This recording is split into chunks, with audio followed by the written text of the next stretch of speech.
Hi, Doug. How are you today? I'm doing great, Garrett. Thank you for the opportunity. No problem. So we've just got the three questions for this interview, and I'll get right into it. So what was the inspiration for your piece in the Art Around the City Trail?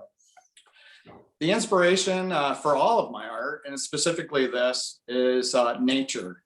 So when we are exploring uh, any part of Michigan, we always have our camera with us, and anything that we find unique or what we feel is interesting to us to paint is what we focus in on, and developing the compositions from those photos.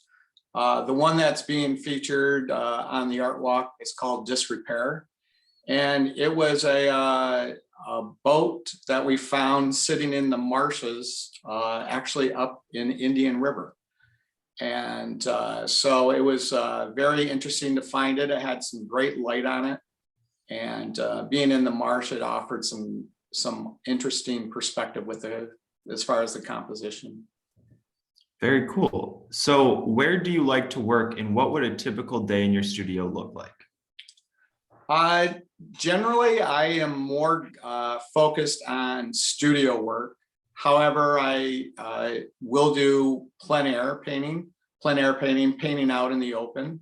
But for me, I like more of a controlled atmosphere of a studio. I can control the light better. I can not have to worry about the movement of the sun. And I keep my shadows where I want them. So it's good challenges in both of them. Studio painting, again, more controlled, but where plein air comes in is it really gives you the ability to hone in on your skills. You have to be much quicker. So it does increase your speed of painting in that, because you want to capture those shadows or what you saw as the inspiration or the composition of that particular painting.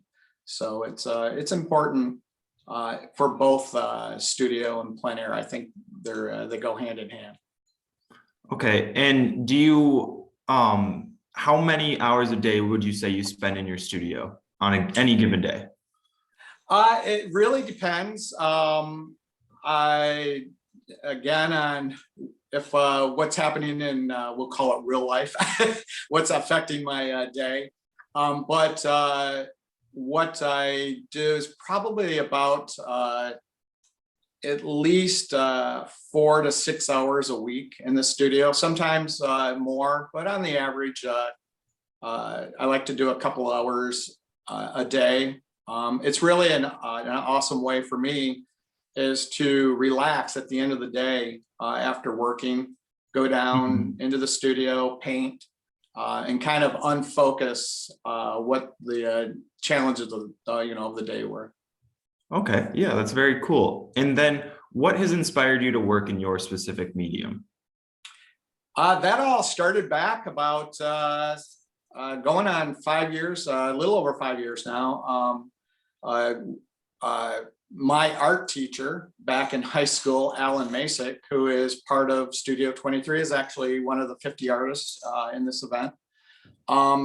We reconnected 5 years ago, and Al was and has always painted in oil. So oil was our first choice, and have become to love oil because it does have its challenges, but what it does allow you to do is paint in alla prima, where it allows my paints to stay wet, and I can paint wet into wet. So it gives me the ability to soften my edges, put a crisper line or hard edge on. And so I do like that particular medium. I have also looked at looking at other different mediums, and I eventually I will probably try to do like watercolor and acrylics and stuff just to try them. But like I said, oil is my first love. All right. So I think that's all the questions for us today. Thank you for talking to me about your art. I really enjoyed it. Thank you. All right. Have a good one. All right, thank you.